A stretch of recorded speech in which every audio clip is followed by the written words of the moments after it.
6 del 7 al 13. En aquel tiempo llamó Jesús a los 12 y los fue enviando de dos en dos, dándoles la autoridad sobre los espíritus inmundos. Les encargó que llevaran para el camino un bastón y nada más, pero ni pan, ni alforja, ni dinero suelto en la faja, que llevasen sandalias de cada repuesto, y añadió: quédense en la casa donde entren hasta que se vayan de ese sitio, y si en un lugar no los reciben ni los escuchan, salir de ahí y sacudir el polvo de los pies para probar su culpa. Ellos salieron a predicar la conversión, echaban muchos demonios, ungían con aceite a muchos enfermos y los curaban. Esta es palabra de Dios. Honor y gloria a ti, Señor Jesús. La primera lectura es de Amós capítulo 7 del 12 al 15. En aquellos días dijo Amasías, sacerdote de casa de Dios, de Amós, vidente: vete y refúgiate en la tierra de Judá. Come allí tu pan y profetiza allí. No vuelvas a profetizar en la casa de Dios, porque es el santuario real, el templo del país. Respondió Amós: no soy profeta ni hijo de profeta, sino pastor y cultivador de higos. El Señor me sacó de junto al rebaño y me dijo: ve y profetiza a mi pueblo de Israel. Esta es palabra de Dios. Te alabamos, Señor. La segunda lectura es de la carta del apóstol San Pablo a los Efesios, capítulo 1 del 3 al 14. Bendito seas Dios Padre nuestro Señor Jesucristo, que nos has bendecido en la persona de Cristo con toda clase de bienes espirituales y celestiales.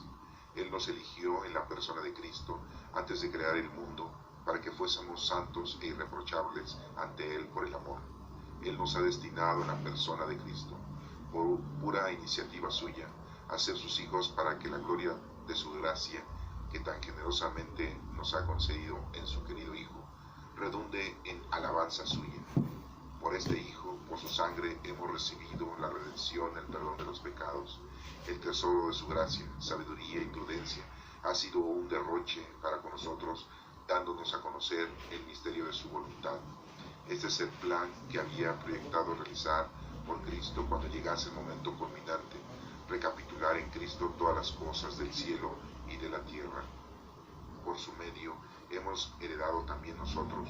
A esto estábamos destinados por decisión del que hace todo según su voluntad. Y así, nosotros, los que ya esperábamos en Cristo, seremos alabanza de su gloria, y también vosotros, que habéis escuchado la palabra de verdad, el evangelio de vuestra salvación, en la que creísteis, habéis sido marcados por Cristo con el Espíritu Santo prometido, el cual es prenda de nuestra herencia, para liberación de su propiedad, para alabanza de su gloria. Esta es palabra de Dios. Te alabamos, Señor. En la lectura de Marcos capítulo 6 del 7 al 13 nos está explicando este evangelio, que nuestro Señor Jesucristo envía a sus discípulos para que lleven a cabo la predicación, para que lleven a cabo su trabajo, su labor, y comiencen ya el formato de salvación del género humano y de ellos mismos. Esa es una invitación que se nos hace a nosotros, para que tengamos que hacer lo mismo y comencemos a hacerlo, y todo con la fuerza del Espíritu Santo. Veamos en esta lectura cómo nuestro Señor Jesucristo los envía a los 12 de dos en dos, porque se dice que donde hay dos o más reunidos en su nombre, Jesucristo está con ellos. De dos en dos los va enviando. Por eso es muy común en la actualidad ver a ciertas sectas religiosas o ciertas religiones que cuando van a predicar van de dos en dos. Vemos a los testigos de Jehová que tocan puerta por puerta y van de dos en dos. Vemos a los mormones que van puerta por puerta y van de dos en dos. O vemos a los cristianos que van a invitar a alguna otra persona, a alguna familia, y también van de dos en dos o en pareja. Esto quiere darnos a entender que están cumpliendo, que están haciendo la indicación de este evangelio, de cuando nuestro Señor Jesucristo los manda de dos en dos. Y dice aquí que les da autoridad sobre los espíritus inmundos. Anteriormente había gente que era poseída por el maligno, y había lo llamado exorcismo, y expulsaban a los demonios de la gente, que los hacía que se sintieran incómodos, se sintieran mal, que fueran posesos. En la actualidad Eso no, no es que no existe, sino no se ve muy común, porque ya el Espíritu Santo vive en nosotros y ya permanece con nosotros desde la llegada de Pentecostés. El Espíritu Santo no permite que el demonio esté dentro de nosotros. Nosotros permitimos cometer actos impuros, actos equivocados, pero porque nosotros hacemos la acción maléfica o nosotros damos apertura al pecado. Pero el maligno no puede entrar en nosotros, ya que en nosotros vive el Espíritu Santo. Somos templos del Espíritu Santo. En aquel entonces todavía no llegaba el Espíritu Santo y muchos tenían o eran posesos del maligno y les provocaba muchos males físicos, mentales y de conducta en la vida cotidiana. Y aquí nos menciona que a los discípulos de dan hasta ese poder de poder curar a la gente que tenía el espíritu maligno o estaban posesos. Pero les hace un encargo muy importante, que eso es algo que nosotros debemos también de descifrar. Les encarga que no lleven en el camino, en el lugar en donde tú te encuentres, en el lugar en donde tú vas a ir a ayudar a los demás, no debes de llevar más que un bastón.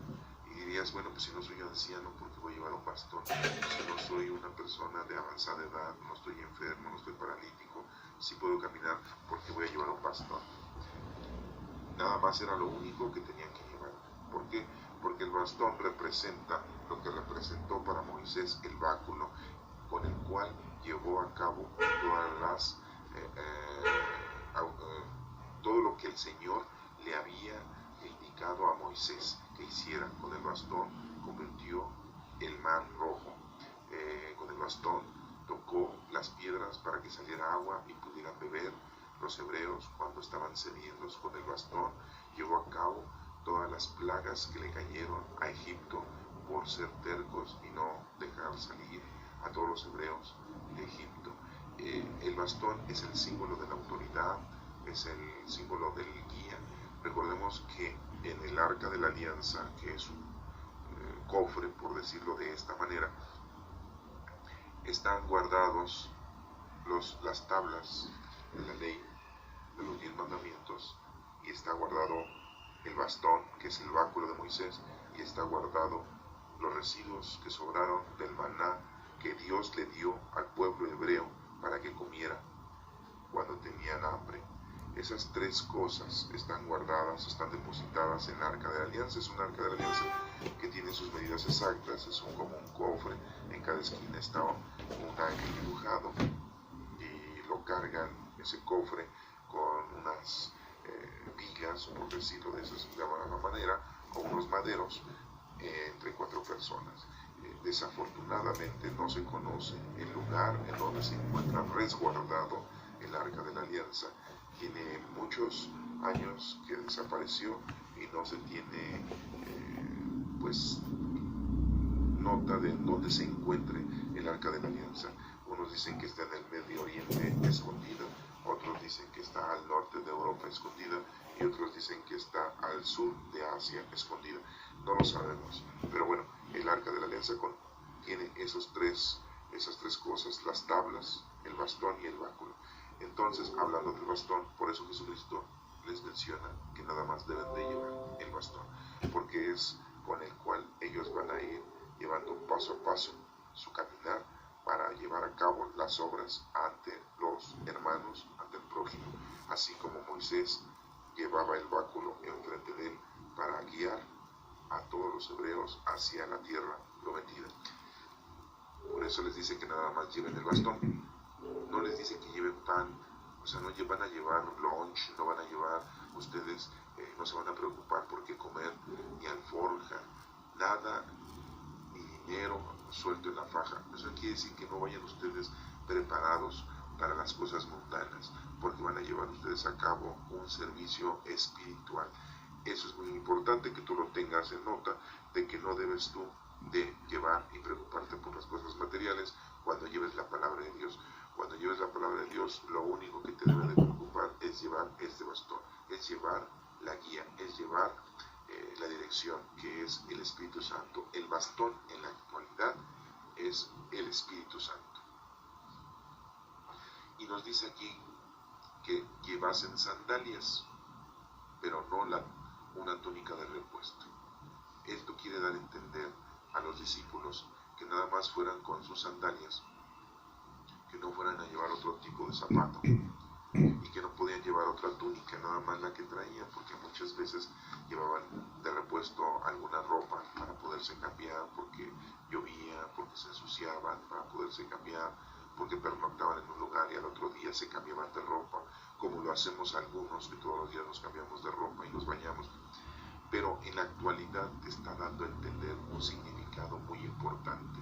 Las sandalias, los zapatos, te dan a entender que es el camino del Señor. Cuando has estudiado, cuando has aprendido, cuando has entendido las cosas de Dios, entonces tienes conocimiento perfecto de lo que Dios quiere que hagas. Por lo tanto, son los perfectos zapatos, son las perfectas sandalias. Y no debes tú de cambiarlas, no debes tú de aumentarles, no debes tú de quitarles, no debes tú de inventar cosas que Dios no ha inventado, como tanta religiosidad que en la actualidad existe. Por eso la gente ha caído en errores garrafales al empezar a adorar santos, empezar a adorar y tener adoraciones a cosas celestiales como tantos ángeles que supuestamente dicen que existen, o que empiecen a tener una pasión por los amuletos, una pasión por la suerte, una pasión por toda la fetichería. Y todo eso es causa precisamente de que le has cambiado el sentido original, el objetivo original de la palabra de Dios.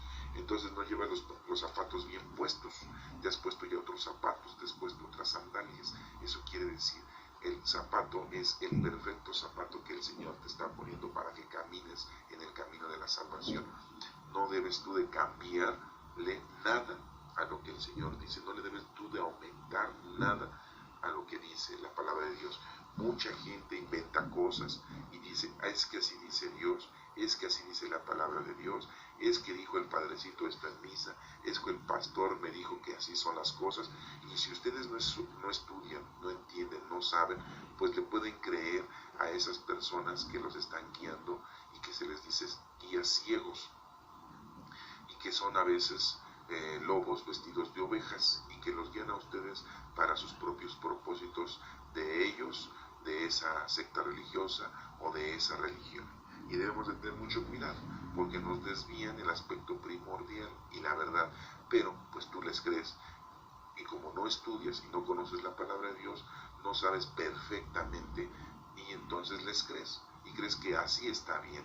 Y si un padrecito te dice, y tú le crees, pues está equivocado el padre, por decirte las cosas con premeditación, alevosía y ventaja, y tú estás equivocado por ser un ignorante, no ponerte a estudiar, no ponerte a entender la palabra de Dios y no conocerla. Y cuando esto pasa, pues te das cuenta de que usan mucho la mentira, y usan mucho la premeditación, la alevosía y la ventaja a ellos para sacarte a ti, ya sea principalmente dinero, o si no, ayuda física, todo lo que ellos desean y quieren.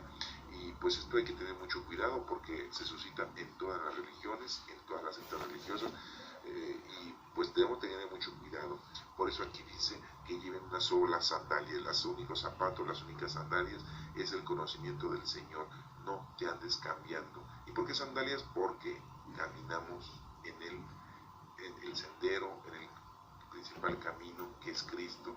Sabemos que Él es el camino, la verdad y la vida, y tenemos que conocer a Cristo. No podemos predicar a Cristo si no conocemos lo que Cristo nos ha dejado, mínimo, su doctrina.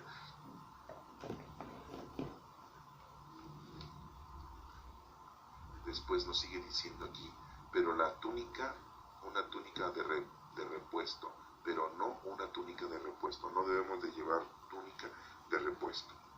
Definitivamente nos da a entender que el vestido es muy importante para nosotros, pero no es un vestido físico, es un vestido en el que tú debes de entender que no debes de cambiar de manera de ser, no debes de cambiar tu personalidad, no debes tú de llevar a cabo otra actitud con respecto a lo que el Señor te está pidiendo. El Señor te está diciendo que tú debes de llevar a cabo lo que Él te va indicando en su palabra, en su doctrina. no debes de aumentarle ni quitarle. Esta lectura nos está invitando a nosotros a ir a predicar la palabra de Dios. ¿Y cómo la debemos de ir a predicar? Pues como les estamos ahorita aquí entendiendo, que es no quitarle ni ponerle a las cosas del Señor que ya nos ha Él indicado y enseñado. Debemos de hacer las cosas tal como nos las está especificando. ¿Y cuántas veces la gente la aumenta y le quita las cosas del Señor? Con una preposición, con un adjetivo que tú le quites a la palabra del Señor, le estás cambiando el sentido exacto de lo que tú tienes que hacer. Y también en esta lectura nos está diciendo que no debes tú estar preocupado por las cosas mundanas cuando estés predicando del Señor. No debes de preocuparte por nada, solamente te debes de preocupar por realizar y hacer las cosas que el Señor te está pidiendo.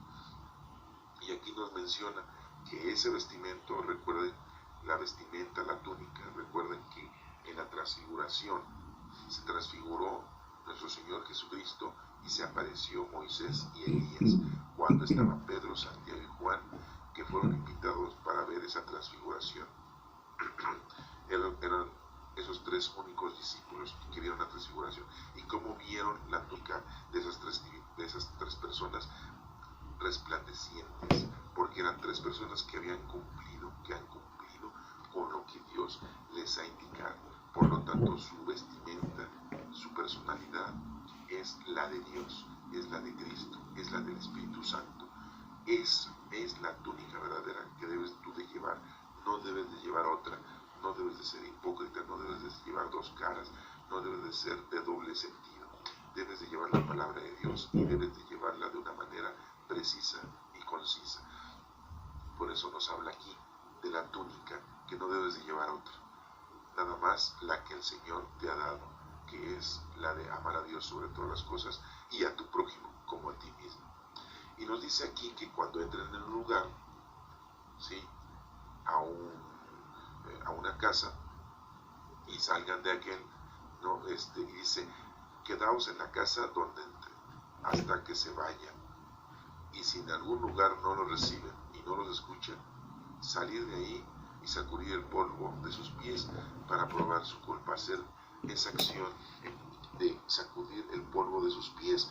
En ese entonces les dice a los discípulos que hagan esa actitud de sacudir sus zapatos, sus pies, porque su caminar ahí no dio fruto, porque la palabra de Dios no quiso ser recibida. No es que no hayan querido recibir a los discípulos, en realidad al que no recibieron es la palabra de Dios. Y en la actualidad es lo mismo. Tú llevas la palabra de Dios.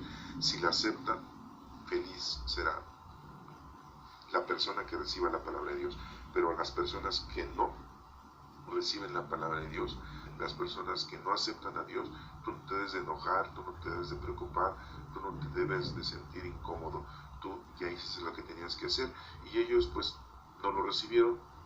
Tú haz un signo de decir, Señor, yo hice lo que tú me tenías que hacer y yo aquí sacudo el polvo de la ignorancia, el polvo de la necedad, el polvo del rechazo, y yo me retiro. ¿Y por qué? Porque te pueden contaminar. Pero bueno, aquí nos menciona que te tienes que retirar. Ellos salieron a predicar la conversión, y nos mencionan que pues pudieron sacar a muchos demonios y ungían con aceite a muchos enfermos y los curaban. Entonces vemos cómo los están ungiendo con aceite. El aceite es muy importante dentro de todo este rito de salvación, como lo hacen ahora en la actualidad los sacerdotes al ungirlo cuando se bautizan, cuando se confirman, cuando se ordenan sacerdotes. El aceite es muy importante y se lo aplican a las personas. Bueno, pues esta lectura del Evangelio de Marcos nos está invitando a ir a predicar, y cómo es la forma de ir a predicar y qué es lo que tú puedes alcanzar a hacer hasta liberar a la gente de sus demonios. Y no es de que le vayas tú a exorcizar a una persona y sacar el demonio, como se da a entender o se hizo en ese tiempo y en forma, sino que en la actualidad nosotros cuando ayudamos a alguien y le enseñamos la palabra de Dios y le damos conocimiento de las cosas del Señor, pues esa persona deja su ignorancia, conoce a Dios, ama a Dios y lo va a empezar a servir. Y entonces esa es el hilo, o ese es la cadenita. Tú le enseñas a tus hijos, tú le enseñas a tus amigos le enseñan a otros amigos, y tus hijos le enseñarán a tus nietos, y tus nietos a tus bisnietos, y es una cadena, es una continuidad del conocimiento de la palabra de Dios, y de que debemos nosotros cumplir con el primer mandamiento, que es amar a Dios sobre todas las cosas, y así consecutivamente se va realizando el plan salvífico. Nosotros somos parte del cuerpo místico de Cristo, y somos una mano, somos un pie, somos un oído, somos un ojo, somos una rodilla, y vamos a continuar realizando las obras de salvación al género humano, y a toda la gente le debemos de dar a conocer la palabra de Dios. Y bueno, pasemos a la primera lectura, en donde nos menciona Amós, capítulo 7, de 12 al 15, pues que también a él lo eligen, así como eligieron a los 12 discípulos y de 2 en 2, pues nos dice aquí que en aquellos días dijo Amasías, sacerdote de casa de Dios, a Amós. Este sacerdote de la casa de Dios le dijo a Amós, claro que pues el sacerdote pues estaba guiado por Dios, y nos menciona que era un vidente Amós, y dice, vete y refúgiate en la tierra de Judá, que se vaya allá Amós. Y bueno, dice Amós, ¿y yo qué voy a hacer ahí? Come allí tu pan y profetiza allí. Dice, pero ¿cómo? O sea, dice, no vuelvas a profetizar en la casa de Dios. Amasías pues lo corre, Amasías lo invita a salir, Amasías le dice, aquí en la casa de Dios no vengas a profetizar, aquí no vengas a hacer tus profecías, porque es el santuario real, según Amasías, según el sacerdote, el templo del país, dice. Y le dice a Amós, pero yo no soy profeta ni hijo de profeta, sino un solo pastor y cultivador de higos. El Señor me sacó, dice, de junto al rebaño y me dijo, ve y profetiza a mi pueblo de Israel. O sea, pues Amós le está diciendo, es que yo no soy profeta ni hijo de profeta, sino pastor y cultivador de higos. Esto te da a entender que tú, aunque no seas un sacerdote, aunque no seas una sacerdotisa, aunque no seas tú un seglar comprometido, simple y llanamente seas un hijo de Dios, un cristiano, y conoces la palabra de Dios, pues esa palabra de Dios que acabas de conocer ahorita, llévasela a los demás. No necesitas ser un doctor, un perfecto sabio de las cosas del Señor para predicar la palabra de Dios. Lo que estás aprendiendo aquí, llévaselo a los demás. Un ejemplo, estás aprendiendo aquí que debes de llevar la palabra de Dios a los demás, ayudar a los demás. Pues nada más, ve con alguien que necesita de tu ayuda, necesita que lo cuides, necesita comida, necesita vestido, necesita calmar sus dolores de enfermedad, pues tú puedes acompañarle, puedes ayudarle físicamente, orientarlo, darle un consejo, que esa persona recupere su estabilidad emocional y psicológica, y decirle que Dios está con él, decirle que Dios habita en él, porque ya tiene el Espíritu Santo. Y ya, no necesitas saber mucho para ir a hacer una obra de caridad a los demás. Dios te está indicando. Ya, si con el tiempo esa persona quiere conocer a profundidad la palabra de Dios, bueno, pues se la puedes brindar, se la puedes dar, la estudias y se la llevas y le explicas, pero no hay necesidad de hacer mucho. Por eso aquí dice el profeta Amós, pues yo no soy profeta ni hijo de profeta, sino pastor y cultivador de higos. El Señor me sacó de junto de mi rebaño y me dijo, ve y profetiza a mi pueblo Israel. No creas, Amasías, que vine aquí a hacer mi santa voluntad o porque se me hinchó la gana y vengo a profetizar. No, es porque Dios me ha mandado. Pues así nos está diciendo a nosotros que también tenemos que hacer. Dios nos está mandando a que llevemos la palabra de Dios a los demás, y con nuestras obras de caridad, físicas y espirituales. Eso es lo que nos está dando a entender esta lectura con Amós, que es la misma similitud al Evangelio con los discípulos. Leamos la segunda lectura, o entendamos la segunda lectura, que es la de San Pablo a los Efesios, capítulo 1, del 13 al 14. Y miren cómo aquí dice, Pablo dice, empieza a bendecir al Señor. Bendito sea el Señor Padre de nuestro Señor Jesucristo. Siempre decimos bendito sea el Señor. Y nos ha bendecido en la persona de Cristo, pues si llegó Cristo y nos bendijo a todos nosotros, porque ahora ya no somos su creación, ahora somos hijos y coherederos de la gloria, con toda la clase de bienes espirituales y celestiales. Pues sí, pues el bien espiritual que recibimos fue el Espíritu Santo, y celestiales, pues ahora ya somos herederos de la gloria, ya pasamos a recibir la gloria y la vida eterna. Él nos eligió en la persona de Cristo, Por medio de Cristo, por eso es que decimos con Él y en Él a ti, Dios Padre omnipotente, en unión con el Espíritu Santo, todo honor y toda gloria por los siglos de los siglos, lo decimos. En la persona de Cristo hemos recibido la salvación, porque Cristo es el camino, la verdad y la vida. Dice que es desde antes de crear el mundo, para que fuéramos santos e irreprochables ante Él por el amor.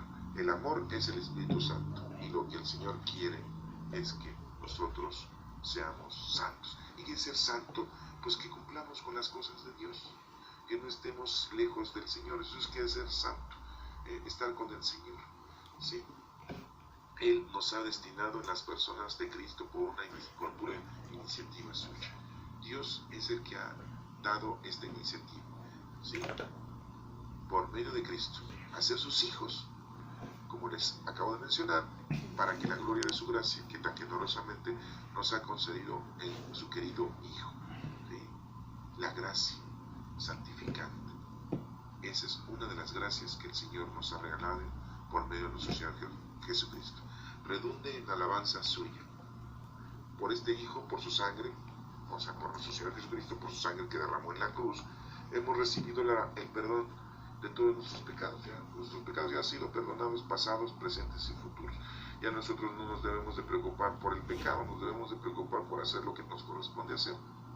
Acuérdense que todo aquel que cree en Dios, ama a Dios y le sirve a Dios, pues no será juzgado. Si tú crees en Dios, amas a Dios y le sirves, pues no vas a ser juzgado. Solamente tienes que cumplir con lo que te corresponde. Y tus obras de caridad, las obras que hayas hecho en nombre de Dios, pues es lo que te van a llevar a la vida eterna. Y no estés preocupado porque eres muy pecador, porque has pecado, porque fuiste pecador, ¿no? Y por los pecados que vas a tener en el futuro, pues no te vas a andar preocupando por eso, ni tampoco por estar cumpliendo los 10 mandamientos o por estar cumpliendo toda la palabra. No, lo único que debes de ponerte a preocupar es hacer las obras que el Señor te va poniendo en el camino para el servicio y el beneficio de los demás, del prójimo. Ese es nuestro trabajo. ¿Y con qué lo vas a hacer? ¿Con qué fuerza? Pues con la fuerza del Espíritu Santo, con la fuerza de los dones. Y aquí nos menciona, el tesoro de su gracia, sabiduría y prudencia ha sido un derroche para con nosotros. ¿Cuál es el tesoro de su gracia? Pues el Espíritu Santo. Está lleno de sabiduría, dándonos a conocer el misterio de su voluntad, que es la vida eterna. Este es el plan que había proyectado realizar por Cristo cuando llegase el momento culminante, recapitular en Cristo todas las cosas del cielo y de la tierra. Y Jesucristo vino, nos dejó su doctrina, nos dijo qué es lo que teníamos que hacer, y lo hizo durante 3 años, y pues aquí estamos. Y fíjense cómo la primera lectura los envía de 2 en 2.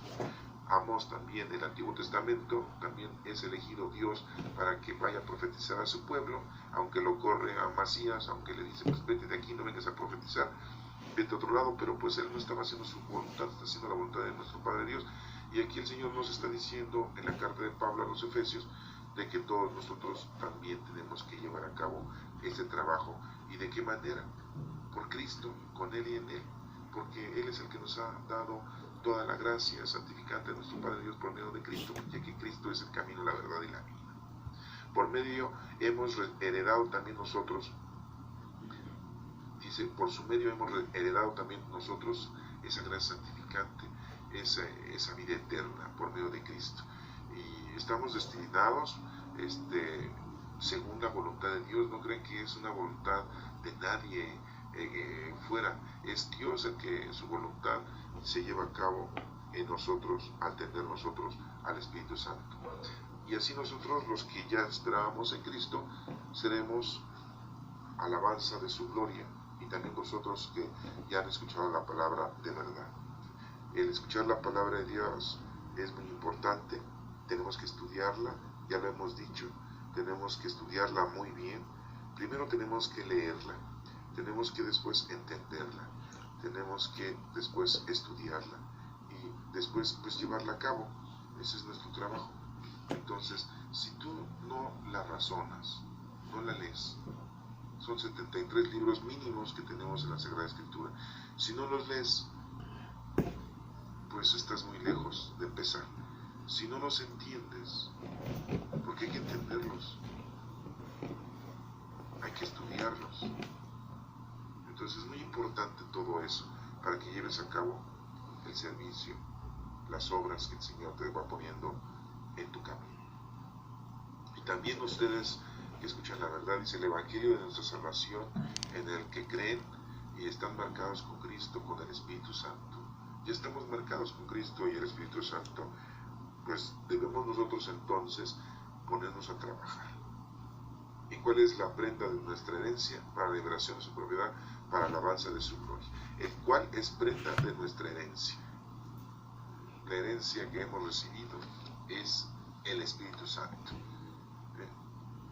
Y es una liberación de su propiedad para la alabanza de su gloria. Pablo habla de una manera muy poética, le pone un sentido muy metafórico a esta carta a los Efesios, pero al final de cuentas nos está diciendo que tenemos al Espíritu Santo y los dones del Espíritu Santo, y que todos tenemos que agradecer a nuestro Padre Dios, que nos mandó a nuestro Señor Jesucristo, por el cual o por quien hemos recibido todas estas gracias. La gracia santificante, y somos también ya hijos de Dios y coherederos de la gloria, o sea, de la vida eterna.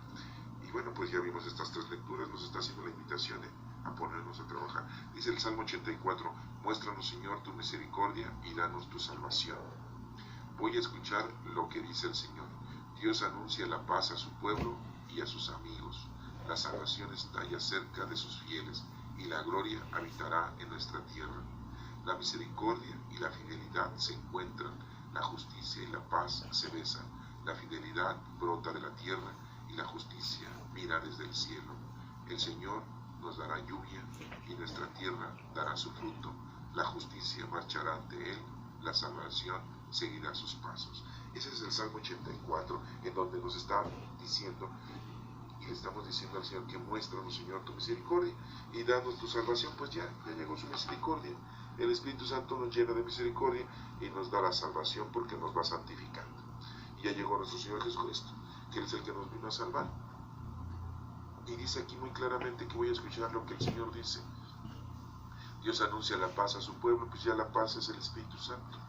Y a sus amigos, ¿sí? La salvación está ya cerca de sus fieles. Pues sí, ya está cerca. ¿Por qué? Porque ya cuando llega Jesucristo ya está muy cerca y ya el Espíritu Santo está dentro de nosotros. Y la gloria habitará en nuestra tierra. Pues ya está habitando el Espíritu Santo con todos nosotros. La misericordia y la fidelidad se encuentran, la justicia y la paz se besan. Pues sí, porque el Espíritu Santo nos trae esa fidelidad, esa justicia y esa paz interior. Y dice que se besan porque van juntas la justicia y la paz. Si hay justicia hay paz, y si hay paz es que hay justicia. La fidelidad brota de la tierra y la justicia mira desde el cielo.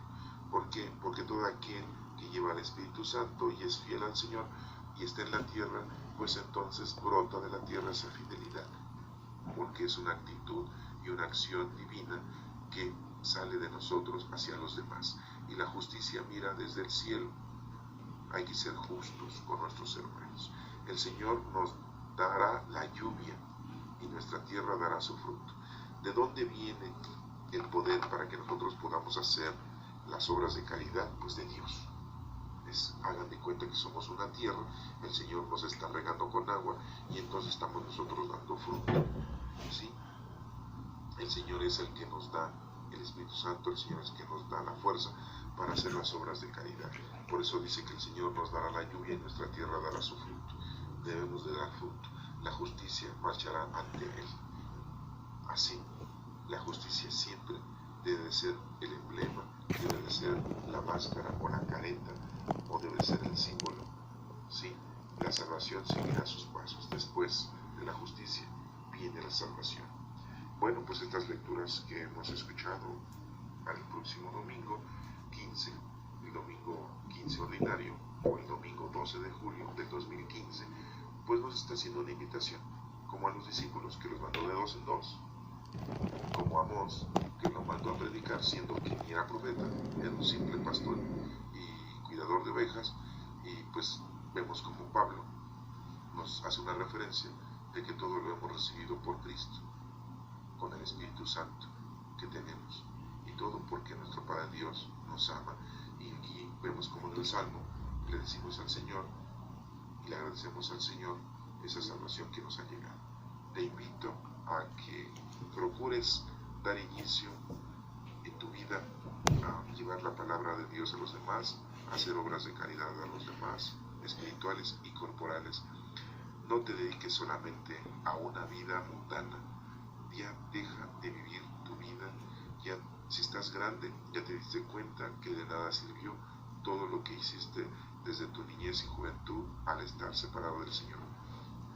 Y si eres un joven y si eres un niño, da inicio al trabajo que el Señor te ha destinado. Empieza desde ahora para que no llegues a ser una persona adulta y que te des cuenta que no has hecho nada. Te invito a que inicies, nunca es tarde. Si eres una persona que ya estás grande, inicia a realizar las cosas que el Señor te pone en tu camino, las obras de caridad, cuanto antes. No esperes en el último momento y no quieras robarte el cielo como aquel supuesto ladrón que le decimos Dimas, que estaba crucificado con Cristo y que se robó el cielo, que así le dicen entre comillas, porque en realidad no se robó el cielo. Ese era lo único que tenía que hacer y lo hizo. Pues tú haz lo que tienes que hacer cuanto antes. Y si lo estás haciendo, felicidades, continúa y hazlo de la manera más exacta y más perfecta para que el Señor, su alabanza, la glorificación, llegue a Él de parte de nosotros, y bendito sea el Señor por siempre. Que Dios te bendiga.